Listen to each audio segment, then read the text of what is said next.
Hello guys, দি ফ্রেগ্রেন্ট flower blooms এর ডিগনিটির ৮ number এপিসোডে আপনাদের স্বাগতম। যারা এর আগের এপিসোডগুলো এখনো দেখেন নাই, তারা আমার ডিসক্রিপশন বক্সে লিঙ্কে থাকবে, সেইখান থেকে দেখে আসুন। তো এপিসোডের শুরুতেই আমাদের দেখানো হয় রেন্তারোরা একটি জায়গায় দাঁড়িয়ে থাকে এবং উসামি বসে থেকে কান্না করতে থাকে। সে বলে, আমি স্বপ্ন দেখেছিলাম আমি আইসক্রিম খাবো। রেন্তারো বলে, কিন্তু তুমি তো আইসক্রিম খাচ্ছ।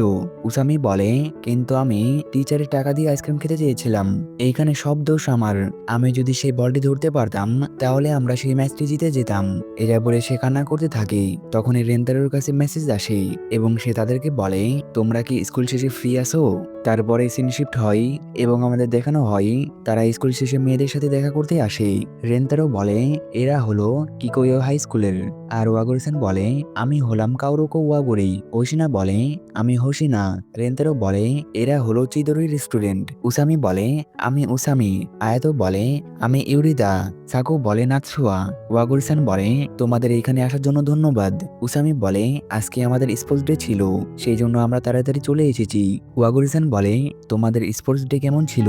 উসামি বলে, আমরা ফাইনাল রাউন্ডে গিয়ে হেরে গিয়েছি। তারা হেরে গিয়েছে, সেই জন্য স্যার তাদের আইসক্রিম খাওয়ায়নি। তারপরে তারা দুজন ফেস্টিভ্যাল নিয়ে কথা বলতে লাগে। তারপরে ওয়াগুরসান বলে, তোমাদের এখানে ডাকার কারণ সেই দিন আমাদের সাহায্য করার জন্য তোমাদের ধন্যবাদ। হোশিনাও তাদেরকে ধন্যবাদ জানাই। তারা বলে, কোনো সমস্যা নেই। ওয়াগুরিসান কিছু খাবার জিনিস বের করে এবং বলে, এগুলা তোমাদের জন্য। আয়াতো বলে, সত্যি? ওয়াগুরিসান বলে, হ্যাঁ, এইটা তোমাদের ধন্যবাদ উপলক্ষে। সত্যি তোমাদের ধন্যবাদ। আয়াতো বলে, তোমাদেরকেও ধন্যবাদ। আর উসামি কান্না করতে লাগে এবং বলে, তোমরা অনেক ভালো, তোমাদের ধন্যবাদ। এটা বলে সে বলে, আমরা কি এটা এখনই খেতে পারি? তখনই হোশিনা হঠাৎ করে উঠে পড়ে আর বলে, আগেরবার লাইব্রেরিতে আমি তোমাদের সাথে অনেক খারাপ ব্যবহার করেছিলাম, কারণ তোমরা চিদরের স্টুডেন্ট। সেই দিন খারাপ ব্যবহার করার জন্য সরি। উসামি বলে, আমার তো মনেও নেই তুমি সেই দিন আমাদের কি বলেছো। এটা শুনে সবাই অদ্ভুতভাবে তাকে দেখতে লাগে। উসামি বলে, আরে তোমরা আমাকে এইভাবে দেখছো কেন? আর এই ঘটনার প্রায় 1 মাস হয়ে গিয়েছে, তো এত পুরনো কথা কে মনে রাখে? আর আমি এমনিতেও এরকম কথা তেমন গুরুত্ব দেই না। তখনই সাকু বলে, আমাকেও ক্ষমা করো, আমিও সেদিন তোমাকে উল্টাপাল্টা কথা বলে ফেলেছিলাম। হোশিনা বলে, কোনো সমস্যা নেই। তখনই ওয়াগুরি-সান তাকে আগাতে বলে। এটা শুনে সেও কিছু গিফট বের করে এবং তাদেরকে দেয়। তারা সেইটা দেখে অনেক অবাক হয়ে যায় আর বলে, এইটা তো অনেক দামি খাবার, আমরা এটা টিভিতে দেখেছিলাম, আমরা এটা কেনার কথাও ভাবতে পারি না। তারপরে তারা সবাই তাদের দুজনকে ধন্যবাদ জানায়। উসামি সবাইকে বলে, চলো আজকে কুকিজ পার্টি করি। রেন্তারো বলে, তোমরা দুজন আমাদের সাথে জয়েন করো। হোশিনা বলে, কিন্তু আমরা তো কিকিও হাই স্কুলের, তোমাদের এর কারণে কোনো সমস্যা হবে না? উসামি বলে, আমরা এসব ফালতু বিষয় নিয়ে ভাবি না। আমরা জানি আমাদের তোমরা পছন্দ করো না, সেই জন্য আমরা তোমাদের থেকে দূরে থাকতাম। আমরা চাইতাম না আমাদের জন্য তোমাদের সমস্যা হোক। রেন্তারো আমাদের বলেছে তোমরা অনেক ভালো। সাকু বলে, রেন্তারো এটা বলেছে, তার মানে এটা সত্যি হবে। উসামি বলে, আচ্ছা এইসব বাদ দাও, আজ থেকে আমরা সবাই ফ্রেন্ড হয়ে যাই। এটা শুনে হোসিনা অনেক খুশি হয়। তারপরে আমাদের দেখানো হয় মজা করা শেষে তারা বাসায় যেতে থাকে। আয়াতো বলে, আমি কখনো ভাবিনি আমরা কিকিও হাই স্কুলের মেয়েদের সাথে পার্টি করব। সত্যি আজকের দিনটা অনেক ভালো ছিল।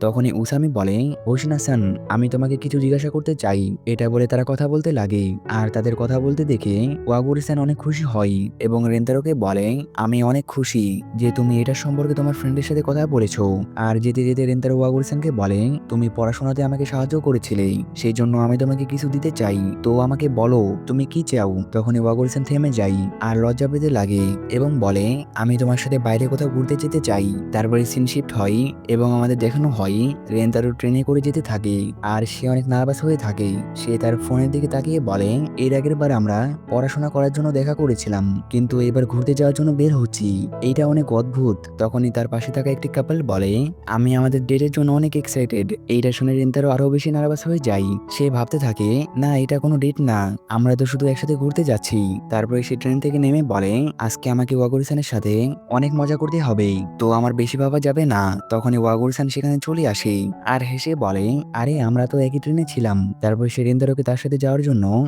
ধন্যবাদ জানাই। রেন্তারো তাকে দেখে লজ্জা পেতে লাগে। তারপরে তারা অ্যাকোয়ারিয়াম দেখতে আসে। ওয়াগুরি-সান বলে, আমি এইখানে মিডল স্কুলের পরে আজকে প্রথম আসলাম। রেন্তারো বলে, আমি এখানে ছোটবেলায় এসেছিলাম, তখন আমি বড় মাছ দেখতে চেয়েছিলাম, সেই জন্য আমি ছোট মাছগুলাকে ইগনোর করে দিয়েছিলাম। সে ওয়াগুরি-সানকে বলে, তুমি কি দেখতে চাও? ওয়াগুরি-সান বলে, আমি টিভিতে দেখেছিলাম আজকে 3টার সময় ডলফিন শো হবে, আমি সেটা তোমার সাথে দেখতে চাই, কিন্তু আমাদের আগে খাবার খেতে হবে, তারপরে আমি রাইডে যেতে চাই। আর আরো একটি জিনিস দেখতে চাই।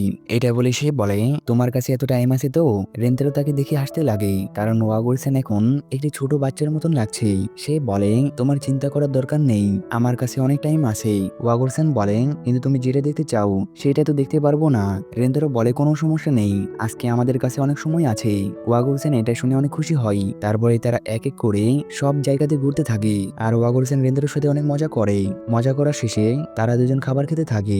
রেন্তারো ওয়াগরসেনকে আবারও পড়ানোর জন্য এবং তার ফ্রেন্ডের সাথে কথা বলার জন্য ধন্যবাদ জানাই। ওয়াগরসেন বলে, ধন্যবাদ দেওয়ার দরকার নেই। তারপরে সে তাকে স্পোর্টস ফেস্টিভ্যালের সম্পর্কে জিজ্ঞাসা করে। ডলফিন শো শুরু হওয়ার জন্য এখনো অনেক সময় আছে, তো তুমি আমাকে স্পোর্টস ফেস্টিভ্যালের সম্পর্কে বলো, আমি সেটার সম্পর্কে সবকিছু জানতে চাই। রেন্তারো তাকে সবকিছু বলতে লাগে, সে সেখানে কি কি করেছে এবং সেখানে কি কি হয়েছে এসব কিছু বলতে থাকে। আর তাদেরকে এইখানে একটি কাপলের মতন লাগে। তারপরে তাদের ডলফিন শো শুরু হওয়ার সময় চলে আসে, কিন্তু তার আগে রেন্তারো ফ্রেশ হওয়ার জন্য ওয়াশরুমে আসে এবং ওয়াগরসেন রেন্তারোর জন্য বাইরে বসে থাকে এবং তার ফোনে তাদের ছবি দেখতে থাকে এবং সেগুলো দেখে সে অনেক খুশি হয়। আর এইদিকে রেন্তারো অনেক নার্ভাস হয়ে থাকে। সে বলে, আজকে আমরা অনেক মজা করেছি, কিন্তু ওয়াগরসেনকে আজকে একটু বেশি কিউট লাগছে। আমি জানি না আজকে তার কেমন লাগছে। সে হাসছিল, তো মনে হয় তারও ভালো লাগছে। তারপরে সে বাইরে আসে আর দেখে ওয়াগরসেনের সাথে একটি ছোট বাচ্চা আছে, আর সে কান্না করতে থাকে। রেন্তারো বলে, এই বাচ্চাটি কে? ওয়াগরসেন বলে, মনে হয় সে হারিয়ে গেছে। সে রেন্তারোকে সে বাচ্চাটির পরিবারকে খুঁজতে বলে। রেন্তারো বলে, আমার কোনো সমস্যা নেই, কিন্তু এটা করলে ডলফিন শো মিস হয়ে যাবে। ওয়াগরসেন বলে, কোনো সমস্যা নেই, আগে আমাদের একে সাহায্য করতে হবে। তারপরে সে সেই বাচ্চাটিকে জিজ্ঞাসা করে, তুমি কোন জায়গা থেকে হারিয়ে গিয়েছো? সেই বাচ্চাটি বলে, আমরা শার্ক দেখছিলাম, ওইখান থেকে আমি হারিয়ে গিয়েছি। ওয়াগরসেন বলে, কোনো সমস্যা নেই, আমরা তোমার পরিবারকে খুঁজে বের করব। এর শুনে বাচ্চাটি অনেক খুশি হয় আর রেন্তারও অনেক খুশি হয়। সে মনে মনে বলে, ওয়াগরসেন এমনই, সে সবার সাহায্য করে। ওয়াগরসেন মেয়েটিকে তার নাম জিজ্ঞাসা করে।